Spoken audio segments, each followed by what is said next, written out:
Reports are reaching us from deep inside the palace that less than 60 seconds ago, King Charles signed an unprecedented executive decree that changes the fate of the royal family forever.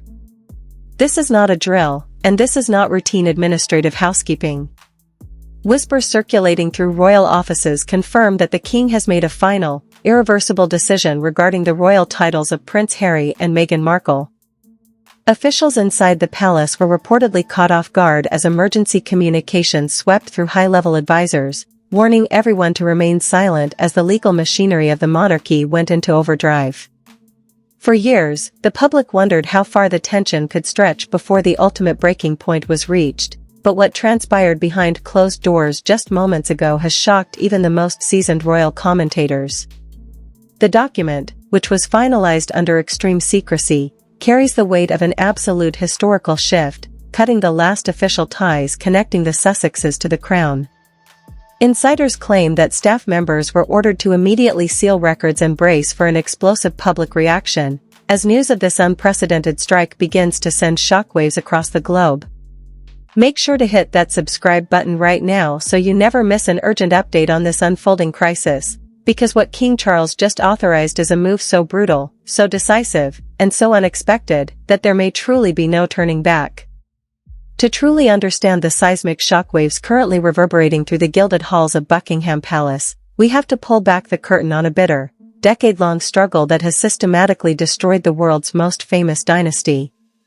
What happened just moments ago was not an isolated outburst of royal anger, it was the inevitable, explosive culmination of years of calculated betrayals, toxic family feuds, and an escalating war between blood royalty and Hollywood ambition. For over 6 centuries, the House of Windsor has operated under a single, unyielding rule: the monarchy comes before everything. Emotion, personal desire, and individual ego must yield to the crown. But the moment Prince Harry met former American actress Meghan Markle, that foundational pillar began to crack, setting off a chain reaction of catastrophic events that guaranteed a total breakdown. When Harry and Meghan married in a lavish ceremony at St. George's Chapel back in 2018, the world was sold a fairy tale. The global media praised them as the modern face of a progressive monarchy, a charismatic duo capable of bridging generational divides and breathing new life into an ancient institution. But behind those rehearsed smiles and wave-filled balcony appearances, a nightmare was quietly breeding. Insiders remember that behind closed doors, friction was building at an alarming rate. Prince William, the heir to the throne, had allegedly expressed early doubts about the speed of Harry's relationship, sparking a bitter rift between brothers who were once inseparable. Those warnings were reportedly taken as a personal insult by Harry, creating a cold, impenetrable wall between the brothers that only grew wider as time went on. By January 2020, the tension reached a boiling point that sent shockwaves through global headlines: Megxit. In a bombshell statement that completely blindsided Queen Elizabeth II and the rest of the royal household, Harry and Meghan announced they were abruptly stepping back as senior working royals. They packed their bags, abandoned their official duties, and relocated across the Atlantic to build a commercial empire in Montecito, California. To the traditional British public, it looked like a betrayal of historic proportions. To palace officials, it was a dangerous breach of protocol. But what followed was far worse than simply leaving. Instead of slipping quietly into private life, the Sussexes launched a relentless, multi-million-dollar media campaign that put the entire royal family under siege. First came the sit-down interview with Oprah Winfrey, an explosive television event that dropped dynamic bombshells on the royal household. Accusations of institutional neglect, secret palace plotting, and implicit racism turned global public opinion into a raging battleground. Inside the palace, senior royals were reportedly left reeling in absolute disbelief. King Charles, then the Prince of Wales, was said to be deeply heartbroken, feeling personally targeted and publicly disgraced by his youngest son. Yet, despite the emotional devastation, the royal family held its tongue, adhering strictly to Queen Elizabeth's famous motto, "Never complain, never explain." However, that strategic silence did not stop the onslaught. It only seemed to embolden the Sussexes. Next came the docuseries, where intimate details of palace communications and private security arrangements were laid bare for millions of viewers worldwide. And then came the ultimate strike, Harry's tell-all memoir, Spare. The book tore open raw, private family wounds with brutal granularity. Harry revealed private conversations, detailed physical altercations with his brother Prince William, and portrayed Queen Camilla as a dangerous strategist willing to sacrifice others for her own public image. The palace was no longer just dealing with a family disagreement, they were facing an existential threat to the crown's credibility. Throughout this onslaught, Prince William and Catherine, the Princess of Wales, were forced to watch in disciplined silence as their characters were torn apart on the global stage. Sources close to the Prince of Wales claim William's anger reached dangerous levels during this period. For William, Harry had crossed an uncrossable line. He hadn't just attacked the monarchy, he had attacked his wife, his father, and the legacy of their late grandmother. The trust between the two brothers was completely incinerated, leaving behind a cold, vengeful silence that persists to this day. King Charles was caught directly in the line of fire of this tragic feud. As a monarch, he knew the institution had to be protected at all costs. But as a father, his heart was torn to pieces. For years, Charles resisted calls from senior advisors and the British public to take drastic action. Even after strict military appointments and HRH titles were agreed upon during the initial exit, Harry and Meghan retained their official ducal titles, Duke and Duchess of Sussex. Those titles remained their ultimate golden ticket, opening doors in Hollywood, securing multi-million-dollar commercial deals, and maintaining their status as global elite. To critics, it was the ultimate hypocrisy, publicly tearing down the institution while privately profiting off the titles granted by that very same institution. As the years rolled on, the public frustration reached a fever pitch. Traditionalists demanded that the crown take a stand and strip every single honor, every title, and every formal tie connecting Harry and Meghan to the House of Windsor. But Charles hesitated, clinging to the faint hope that time, distance, and parental love might eventually heal the rift. That hesitation, however, created an environment of endless speculation and instability that plagued the start of his reign. Every public appearance by the Sussexes was viewed through the lens of potential royal conflict. The palace was constantly on defense, waiting for the next interview, the next podcast, or the next leak. Insiders report that behind palace walls, senior officials and constitutional experts were quietly building a file, warning the monarch that inaction was being interpreted as weakness. They argued that by allowing Harry and Meghan to keep their titles while living as private commercial figures in America, the crown was allowing its prestige to be weaponized against itself. The stage was set for a dramatic, inevitable explosion. The pressure inside Buckingham Palace was building like a pressure cooker, reaching a point where a single spark could detonate the entire institution.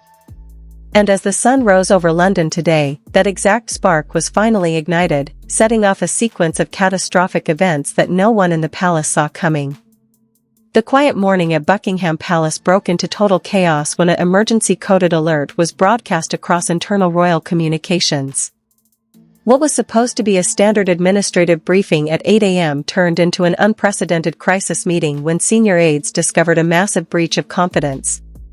Rumors had been swirling for days that legal counsel was reviewing title registries, but no one anticipated the sheer speed at which the situation would turn volatile.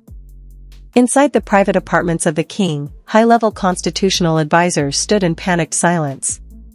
On the central mahogany table lay a set of red-bound leather folders containing confidential draft summaries, documents meant exclusively for the sovereign, the Prince of Wales, and the Lord Chamberlain.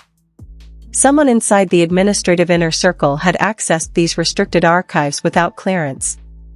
Within 30 minutes of the morning briefing, leaked extracts of a secret legal review began popping up on dark web forums and private royal journalist chat groups. The contents of the leaked document were nothing short of explosive. It revealed that for the past 6 months, a special parliamentary committee alongside top crown legal experts had been secretly drafting a legal mechanism designed to bypass standard parliamentary delays. The goal was simple: to authorize the sovereign to immediately freeze, suspend, and permanently erase royal titles in cases of sustained institutional damage. The document specifically named the Duke and Duchess of Sussex, outlining a multi-stage plan to strip them not only of their peerage titles, but to permanently alter the royal line of succession records. When news of the leak reached Montecito, California, the emotional explosion was instantaneous. Sources close to the Sussex household report that Prince Harry was informed of the leak via an urgent phone call from his legal defense team while it was still early morning on the West Coast. The reaction inside their estate was described by staff as total panic mixed with uncontrollable rage. Harry reportedly attempted to call his father's private secretary directly, only to find the palace switchboard under total lockdown, refusing to patch through any unauthorized transatlantic calls. Meghan Markle was allegedly overheard expressing absolute disbelief that the palace would move so aggressively behind their backs while public discussions about reconciliation were still being floated in the media. In a fit of immense anger, an encrypted text message allegedly sent from a high-ranking member of the Sussex team to a prominent American journalist was leaked online. The text read, "They are trying to destroy us before we can even speak our truth. This is a cold-blooded declaration of war by the palace, and they will pay for every single word." Within hours, social media platforms erupted into a frenzy as screenshots of the leaked text message began trending worldwide. Twitter, Instagram, and YouTube were flooded with millions of posts under hashtags like #RoyalTitleWar and #PalaceExposed. Royal commentators scrambled onto live news broadcasts, attempting to verify if the leaked documents were genuine or a sophisticated disinformation campaign designed to destabilize the monarchy. The atmosphere inside the palace shifted from administrative concern to full-scale panic. Senior staff were brought into emergency interviews as royal security initiated an immediate internal hunt for the mole. Prince William, who was attending an official engagement in London, was pulled into a secure holding room by his security detail to receive an emergency briefing on the unfolding disaster. Witnesses state the Prince of Wales appeared visibly shaken, his jaw clenched as he spoke hushed, furious words into an encrypted satellite phone. As the palace legal team worked frantically to issue super injunctions to stop major news networks from publishing the full text of the leaked files, the first major twist struck the royal household like a lightning bolt. It was assumed by everyone, including senior advisors and the media, that the push to strip the titles had been driven by Prince William and the hardline traditionalists within the royal household who wanted Harry and Meghan cut off permanently. However, the leaked files contained a classified transcript from a private meeting held just 3 weeks prior that completely turned the narrative on its head. The transcript proved that it was not Prince William who pushed for the immediate removal of the titles. In fact, William had advocated for a slower, mediated approach to avoid a public media war. The person who had secretly initiated, financed, and personally signed off on the expedited legal plan to strip Prince Harry and Meghan Markle of their titles was none other than King Charles himself. The revelation hit the media landscape with devastating impact. The image of King Charles as a hesitating, forgiving father holding out hope for his youngest son was shattered in a single second. The leaked transcript showed Charles speaking with unprecedented coldness, declaring that the dignity of the crown could no longer be held hostage by emotional weakness. He had personally directed the legal team to prepare the final paperwork without notifying Harry, William, or the public until the decree was fully executed. The realization that the monarch had personally planned this stealth attack left the entire royal household in shock. Prince Harry was left utterly betrayed, realizing that the father he thought was open to peace had been quietly orchestrating his ultimate royal downfall behind closed doors. And as the world digested this massive betrayal, the legal machinery set in motion by the king was about to deliver an even bigger, more catastrophic shockwave. As the explosive truth of King Charles's personal involvement began sending shockwaves across the globe, the situation inside the palace shifted from high-level panic to absolute structural breakdown. Newsrooms from London to New York scrambled to verify the authenticity of the leaked files, while television networks broke into regular broadcasts with live, urgent coverage. The narrative had shattered completely. No longer was this viewed as an administrative dispute or a battle between bitter brothers, it was now being framed as a sovereign monarch launching a calculated, direct strike against his own son.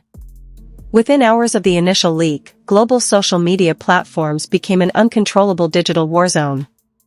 On X, formerly Twitter, millions of posts flooded feeds under trending topics like #PalaceTreason, #CharlesUnmasked, and #Sussex exile. Fake screenshots of alleged internal communications, high-profile celebrity tweets, and incendiary commentary began spreading faster than the palace communications team could control. Prominent royal authors and Hollywood figures took to Instagram and live streams, either fiercely defending the king's brutal right to protect the crown, or passionately condemning the move as a heartless betrayal by a cold-hearted monarch. Inside the royal household, staff were reportedly ordered into total digital isolation. Access to private internet networks within palace grounds was restricted, and senior advisors were subjected to mandatory security audits to stop further leaks. But despite these extreme measures, the containment strategy collapsed entirely when a second, far more catastrophic leak occurred, one that would completely change the stakes of this royal conflict forever. At precisely 2 p.m. Greenwich Mean Time, an anonymous account on an encrypted message board uploaded a high-resolution scan of a classified legal attachment linked to the king's original directive. This was not a mere draft summary or advisory memo, it was a fully drafted royal proclamation, bearing the official privy seal and marked with an emergency execution timestamp. When legal analysts and constitutional scholars parsed the language of this second leaked file, the room went completely silent. The twist went far beyond simply stripping Prince Harry and Meghan Markle of their peerage titles, the Duke and Duchess of Sussex. The shocking reveal hidden deep inside Clause 4B of the document proved that King Charles had authorized a clause to retroactively strip the princely titles of Prince Archie and Princess Lilibet as well, permanently cutting off any future royal status, security entitlements, or institutional recognition for the Sussex children. The sheer severity of this hidden clause stunned even the hardline traditionalists within Buckingham Palace. Stripping adult royals of their titles after stepping away from public duty was a debate the public had contemplated for years. But stripping young, innocent grandchildren of their birthright titles that had been granted under long-standing letters patent, was an unprecedented escalation that no legal expert had predicted. According to insiders close to the Montecito estate, when Prince Harry received the confirmation regarding his children's titles, the reaction was described as utter, inconsolable rage. The move was viewed by the Sussex camp not as a political protection of the crown, but as a deeply personal, vengeful strike aimed straight at the heart of Harry's young family. Sources claim Harry immediately demanded an emergency video conference with the king, vowing that if the monarch signed the proclamation into official law, he would unleash a wave of unedited, raw evidence and recorded conversations that would shatter the royal family's public image forever. The media reaction to this second reveal was instantaneous and vicious. Major news outlets ran emergency editorial pieces questioning the legal and moral limits of the monarch's power. Industry insiders reported that major streaming giants and publishing houses in Hollywood were already preparing multi-million-dollar offers to secure exclusive broadcast rights for a real-time, unscripted response from the Sussexes. Meanwhile, a quiet panic began spreading through the ranks of senior working royals. Prince William, who had originally urged caution, was reportedly thrown into a heated argument with his father behind closed doors at Windsor Castle. Leaked accounts from castle staff suggest that William warned Charles that dragging the next generation of children into a public war of retribution would permanently destroy the moral authority of the monarchy, leaving a toxic legacy for when William eventually inherits the throne. Yet, despite the intense pushback from his eldest son, the immense public outcry, and the threat of total media warfare from Montecito, King Charles refused to pull back the directive.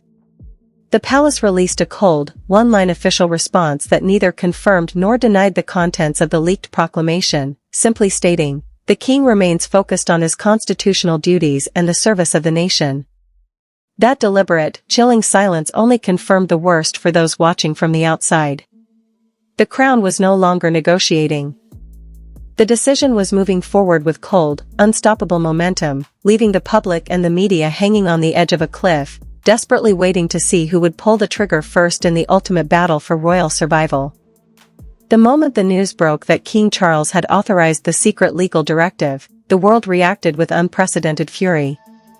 The public was instantly fractured, transforming digital platforms into a chaotic battlefield of warring factions. Never before had a royal decision ignited such intense polarization across generational, political, and international lines. On social media, the clash was instantaneous and vicious. Supporters of the monarchy rallied behind the #protectthecrown, praising King Charles for showing long overdue strength. They argued that royal titles are sacred symbols of public duty and national service, not commercial branding assets to be exploited for multi-million-dollar deals in California. Traditionalists flooded live comment sections, declaring that Harry and Meghan had forfeited their rights the moment they launched public attacks against the institution. To these supporters, stripping the titles, and removing Prince Archie and Princess Lilibet's royal status, was not an act of cruelty, but a necessary, long overdue act of self-defense by a sovereign protecting a 1,000-year-old dynasty. However, the backlash from Sussex supporters and anti-monarchy groups was swift and brutal. The #King Charles Exposed began trending globally as critics accused the monarch of launching a spiteful, cold-blooded strike against his own family. They pointed out the blatant double standard, questioning why the palace acted with such rapid, ruthless efficiency against Harry and Meghan while historically shielding other disgraced royals from public accountability. Human rights advocates and public commentators entered the fray, framing the decision as the ultimate act of institutional bullying, arguing that dragging young grandchildren into a family feud exposed the monarchy's utter lack of empathy. The shockwaves quickly spread far beyond internet comment sections and into the high-stakes world of international media and entertainment. In Hollywood, executives at major streaming giants and publishing houses were reportedly thrown into emergency strategy meetings. Industry insiders leaked that top media brass viewed the development as a double-edged sword. On one hand, stripping the Sussexes of their official titles threatens to diminish their commercial appeal and prestige in elite global circles.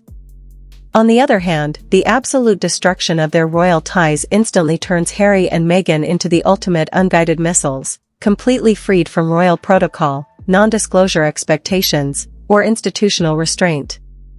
Leaked emails from top talent agencies in Los Angeles revealed frantic discussions over how to reposition the Sussex brand. Some advisors urged the couple to fight back immediately with an explosive, unscripted tell-all broadcast that would expose the palace's internal legal tactics.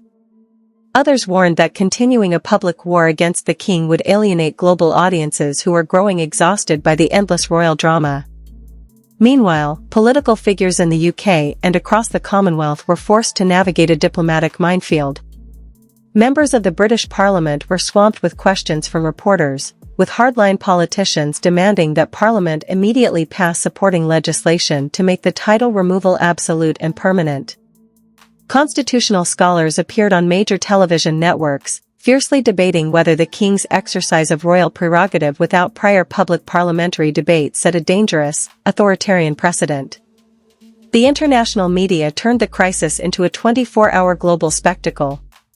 News anchors in America, Australia, and across Europe dissected every detail of the leaked documents, debating whether Charles had secured the future of the crown or doomed it. Public opinion polls showed a stark, unprecedented generational divide. Older generations strongly supported the king's decisive action, while younger audiences overwhelmingly viewed the move as an outdated, unforgiving monarchy destroying its own bloodline. Yet, despite the explosive media firestorm and the burning outrage on both sides, Buckingham Palace maintained a cold, terrifying silence. No press conferences were called, no softening statements were released, and no explanations were offered. The palace simply allowed the public verdict to rage, making it clear that the crown does not negotiate with public opinion. But as the noise reached a fever pitch, a final, catastrophic revelation was about to surface, one that would make this public war look like a mere rehearsal for what was coming next. Just as the world believed the situation had reached its ultimate peak of destruction, a final, catastrophic revelation emerged from behind the fortress walls of Windsor Castle, throwing the entire global narrative into absolute disarray. At 11:45 p.m. London time, while media outlets were still broadcasting live analysis of the leaked title directive, an extraordinary breach occurred within the high-security digital archives of the royal household. An encrypted distress signal, originating directly from an internal terminal reserved for senior members of the royal family, triggered an automated lockdown across palace communications. But before IT security could sever the connection, a final set of classified files was uploaded to an anonymous offshore server. The contents of these files did not just escalate the battle between King Charles and Prince Harry, they rendered the entire fight over titles completely irrelevant in a single, jaw-dropping instant. The leaked document contained a confidential medical and legal protocol drafted under a secret contingency code known as Operation Ironclad. According to the verified timestamps, the agreement was not drawn up during the recent title disputes, nor was it initiated by King Charles. The legal framework was secretly authorized months ago under the personal direction of Prince William himself, utilizing emergency royal prerogative powers that had never been invoked in modern British history. The shocking reveal exposed that the directive signed by King Charles was merely the first phase of a much larger, terrifying master plan. Operation Ironclad laid out a precise, binding legal sequence stating that upon King Charles's formal signature stripping the Sussex titles, an immediate, irrevocable constitutional mechanism would take effect. This mechanism officially freezes all remaining inheritance pathways, removes Prince Harry permanently from the Councillor of State roster, and places a pre-approved, permanent global gag order on any former royal status holder attempting to use royal history for commercial gain in foreign jurisdictions. But the true twist, the revelation that sent absolute terror through both Montecito and the halls of Parliament, was hidden in the final appendix of the file. The documents proved that Prince Harry had known about Operation Ironclad for weeks. But rather than cowering under the threat of total institutional erasure, Harry had quietly executed his own nuclear counter-strategy. Tucked inside the leaked server files was a certified copy of an undisclosed legal filing lodged by Harry's private legal team in an international court, completely outside the reach of British parliamentary jurisdiction or royal prerogative. Harry had secretly placed the entire private audiovisual archive of his time inside the royal family, including unedited recordings of high-level palace crisis meetings, private phone calls with senior royals, and off-the-record discussions regarding royal finances, into an encrypted, third-party legal trust. The filing explicitly states that the moment King Charles's title directive is officially gazetted into law, the entire vault will be automatically released to the global public domain, free for world media, filmmakers, and publishers to broadcast without copyright restriction. The royal family did not just execute a strike against Harry, they unknowingly triggered a nuclear deadman switch that could expose every secret the monarchy has guarded for the past half-century. As night fell over London, the palace stood on the precipice of absolute destruction. Insiders report that emergency lights remained burning across Buckingham Palace as legal teams, government ministers, and royal advisors gathered in emergency session, realizing that any attempt to enforce the king's decision will instantly unleash an unstoppable wave of historical exposure. The crown is now trapped in a terrifying stalemate. If King Charles backs down, the authority of the monarchy is broken forever. If he proceeds, the deepest, most dangerous secrets of the House of Windsor will be laid bare for the entire world to see. The timer is running down, the decision is locked, and the ultimate explosion is only moments away. This is an absolute breaking crisis, and the fate of the royal family is hanging by a thread right before our eyes. Was King Charles completely justified in taking such a ruthless, historic stand to protect the dignity of the crown, or has the palace finally gone too far by targeting Prince Harry's children and triggering an all-out nuclear war? And what about Prince Harry's unbelievable counterstrike? Did he cross an uncrossable line with that hidden vault, or was it his only option for survival? We want to hear your voice right now. Drop your thoughts in the comments below and let's get this debate started. Are you Team King Charles, standing with tradition and duty, or are you Team Sussex, fighting against the royal establishment? If this explosive update kept you on the edge of your seat, make sure to hit that like button right now and share this video with everyone you know. Most importantly, don't forget to click that subscribe button and turn on all notification bells immediately. The situation inside Buckingham Palace is changing by the second, and we are tracking every single leak, emergency meeting, and sudden development as it happens. You will not want to miss our next urgent episode when the countdown finally expires and the ultimate royal showdown explodes worldwide. Stay tuned, stay informed, and we will see you in the very next update.